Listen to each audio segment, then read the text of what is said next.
Assalamualaikum warahmatullahi wabarakatuh. Kami dari kelompok 5 yang akan mempresentasikan sistem akuntansi utang.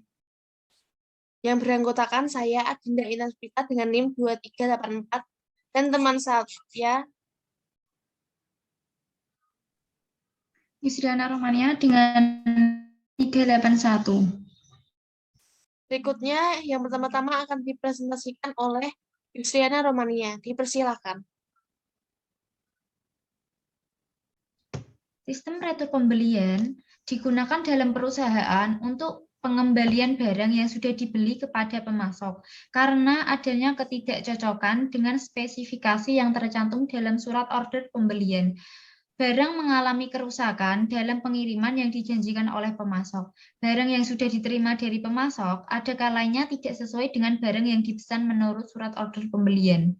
Yang kedua, ada fungsi terkait. Fungsi terkait ada 4 macam, yaitu yang pertama ada fungsi gudang, fungsi yang bertanggung jawab untuk menyerahkan barang kepada pengiriman seperti yang tercantum dalam tembusan memo debit yang diterima dari fungsi pembelian. Yang kedua, ada fungsi pembelian, fungsi yang bertanggung jawab untuk mengeluarkan memo debit untuk retur pembelian. Yang ketiga, ada fungsi pengiriman, fungsi yang bertanggung jawab untuk mengirimkan kembali barang kepada pemasok sesuai dengan perintah retur pembelian dalam memo debit yang diterima dari fungsi pembelian. Yang terakhir, fungsi akuntansi, transaksi retur pembelian dalam jurnal retur pembelian atau jurnal umum, berkurangnya harga pokok persediaan karena retur pembelian dalam kartu persediaan. Yang ketiga, ada dokumen yang digunakan. Dokumen yang digunakan ada 2 macam. Yang pertama ada memo. Ini adalah contoh memo debit dalam perusahaan. Memo ini biasanya diisi oleh fungsi pembelian yang memberikan otorisasi bagi fungsi pengiriman untuk mengirimkan kembali barang yang telah dibeli oleh perusahaan dan bagi fungsi akuntansi untuk mendebit rekening utama karena transaksi retur pembelian. Yang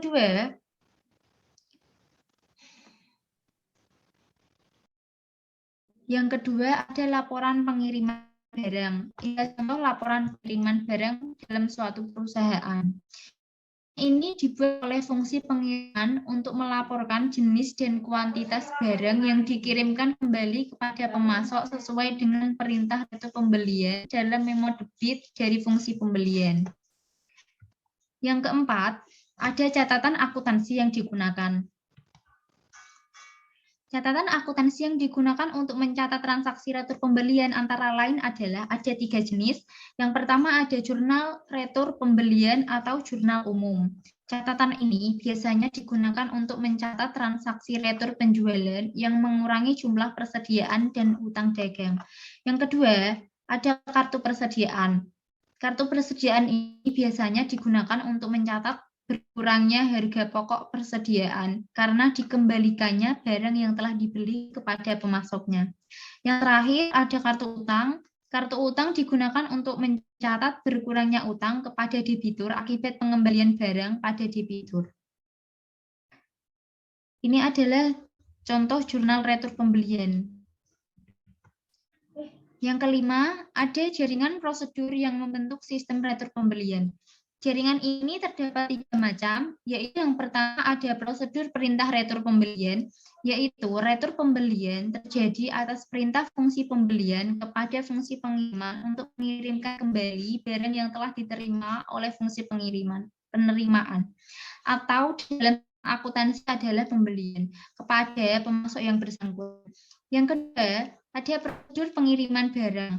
Fungsi ini mengirimkan barang pada pemasoknya sesuai dengan perintah retur pembelian yang tercantum dalam memo debit dan membuat laporan pengiriman barang untuk transaksi retur pembelian tersebut.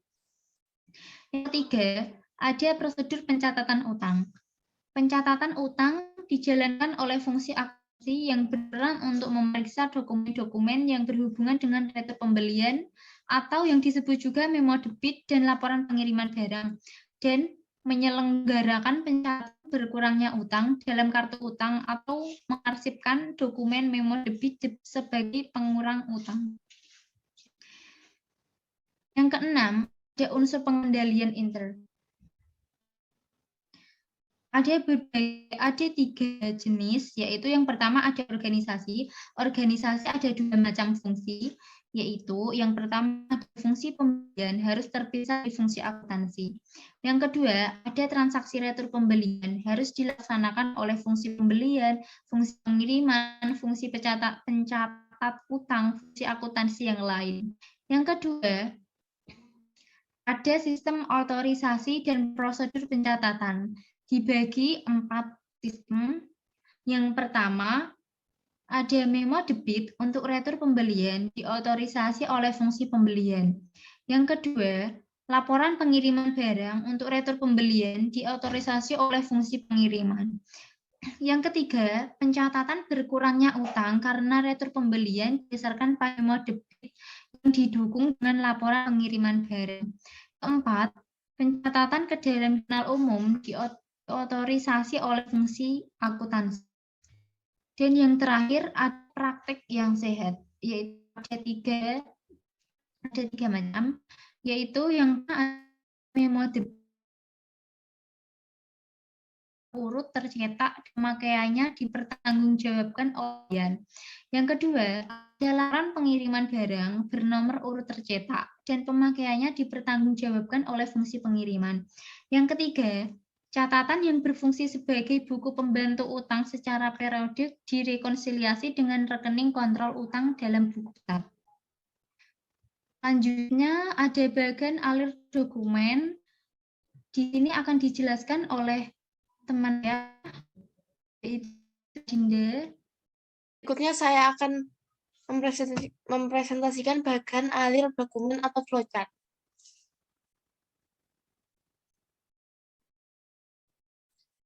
Yang pertama adalah flowchart sistem retur pembelian. Dalam bagian berikut ini dapat dijelaskan yang pertama departemen persediaan. Yang pertama adalah mulai atau melakukan pengecekan persediaan, mengumpulkan persediaan yang rusak dan mencatat persediaan yang rusak lalu membuat daftar persediaan yang rusak rangkap 2, yaitu yang pertama lembar pertama diberikan kepada manajer persediaan dan mengirimkan persediaan yang rusak ke manajer persediaan. Lembar kedua disimpan sebagai arsip dan berikutnya menerima bukti pengiriman barang retur dan barang pengganti dari Departemen Penerimaan. Yang kedua, manajer persediaan. Yang pertama menerima persediaan yang rusak dan daftar persediaan yang rusak. Yang berikutnya, manajer persediaan melakukan pengecekan, lalu mengesahkan daftar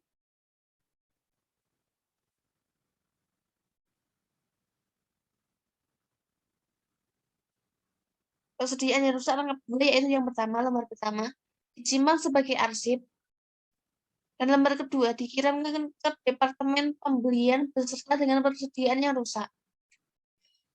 Yang berikutnya, menerima laporan penerimaan penggantian barang serta dengan bukti penggantian barang, retur melakukan pemeriksaan terhadap laporan penggantian barang.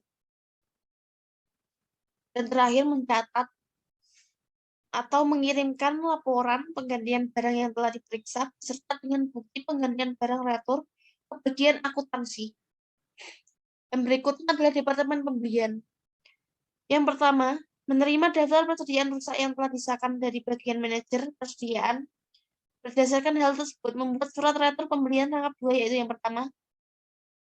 Lembar pertama dikirimkan ke Departemen Penerimaan. Lembar kedua dikirim ke supplier beserta dengan persediaan yang rusak. Dan berikutnya mencatat atau menerima surat penerimaan retur lalu mengirimkannya ke Departemen Penerimaan. Dan berikutnya adalah supplier. Menerima surat retur pembelian dan persediaan yang rusak. Berdasarkan hal tersebut membuat surat penerimaan retur rangkap 2, yaitu lembar pertama dikirimkan ke Departemen Pembelian. Lembar kedua disimpan sebagai arsip. Berikutnya menyiapkan barang pengganti, membuat bukti penggantian barang retur rangkap 2 serta barang tersebut ke Departemen Penerimaan. Dan berikutnya, menerima surat penggantian barang retur yang telah di-ACI.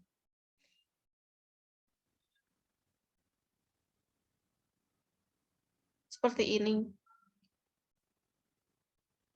Berikutnya adalah Departemen Penerimaan. Menerima surat retur pembelian dari Departemen Pembelian. Menerima surat penerimaan retur dari Departemen Pembelian. Menerima bukti penggantian barang retur 2 lembar dan barang pengganti. Kalau berdasarkan bukti penggantian barang retur 2 lembar ditambah dengan surat penerimaan retur dan surat retur pembelian, Departemen Penerimaan mengesahkan bukti pengiriman barang retur 2 lembar, yaitu yang pertama. Lembar kedua dikirim ke supplier. Lembar pertama beserta barang dikirim ke Departemen Persediaan. Berikutnya adalah bagian akuntansi. Menerima laporan penggantian barang yang telah diperiksa. Kalau berdasarkan laporan tersebut, membuat laporan catatan persediaan rangkap 2, yaitu yang pertama, disimpan sebagai arsip, yang kedua dikirim ke bagian pimpinan. Berikutnya adalah catatan pimpinan. Menerima laporan catatan persediaan dan mengesahkannya. Berikutnya adalah prosedur pencatatan utang.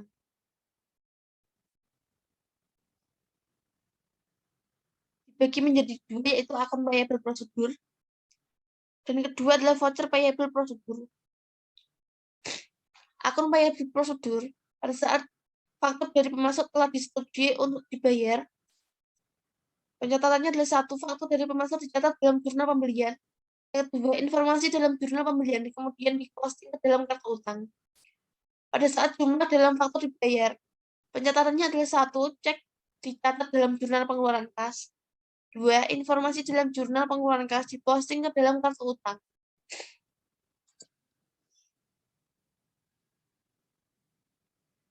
Berikutnya adalah voucher payable prosedur. Dokumen yang digunakan dalam voucher payable prosedur adalah 1. Bukti kas keluar. 2. Jurnal pengeluaran kas. Catatan akuntansi yang digunakan dalam voucher payable prosedur adalah sebagai berikut. 1. Register bukti kas keluar atau voucher register. 2 adalah register cek atau cek register. Berikutnya adalah prosedur penyataan piutangnya sebagai berikut. Yang pertama adalah one time voucher prosedur. Dibagi menjadi 2, yaitu one time voucher prosedur dengan dasar tunai atau cash basis. Dapat saya jelaskan?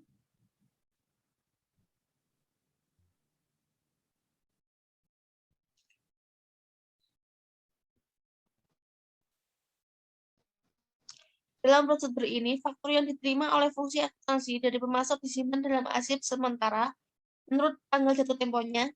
Tanggal jatuh tempo, fungsi akuntansi membuat bukti kas keluar dan kemudian mencatatnya dalam jurnal pengeluaran kas.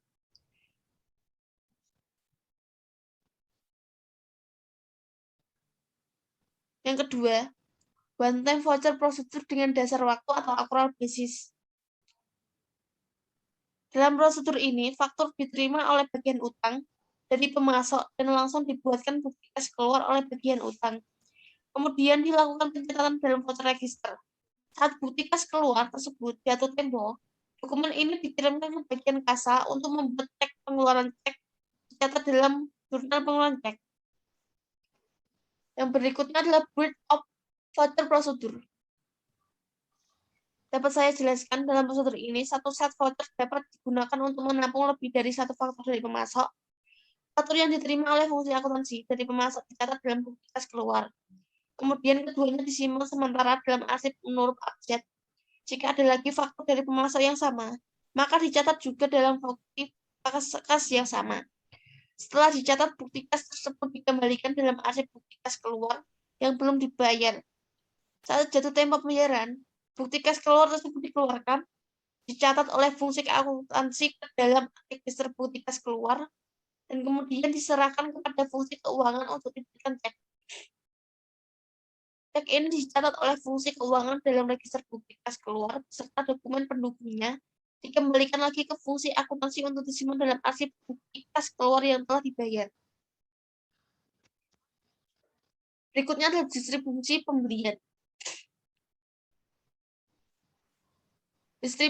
Distribusi pembelian adalah prosedur peringkasan pendebitan yang timbul dari transaksi pembelian dan pembayarannya untuk penyusunan laporan dan pencatatan dalam jurnal. Hampir semua debit dari transaksi pembelian menyangkut persediaan dan biaya. Dalam perusahaan manufaktur, klasifikasi yang umum dipakai untuk pendebitan yang timbul dari transaksi pembelian dan pembayarannya sebagai berikut. Untuk bahan baku, yang pertama adalah jenis bahan baku, yang kedua produk yang menggunakan bahan baku tersebut, yang ketiga kombinasi antara keduanya. Yang kedua adalah untuk suku cadang, adalah jenis suku cadang saja. Dan untuk biaya yang berasal dari pembelian jasa, ada dua, yaitu menurut jenis biaya dan menurut fungsi atau pusat pertanggungjawaban. Berikutnya adalah metode distribusi pembelian. Ada 5 metode dalam distribusi pembelian, yaitu yang pertama metode dengan jurnal berkolom atau metode spreadsheet. Yang kedua metode rekening berkolom. Yang ketiga metode rekening tunggal. Yang keempat metode titik tunggal. Yang terakhir adalah metode distribusi dengan komputer.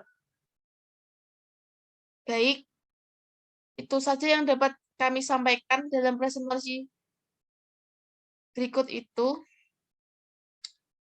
Mohon maaf jika ada salah-salah kata. Wassalamualaikum warahmatullahi wabarakatuh. Assalamualaikum warahmatullahi wabarakatuh.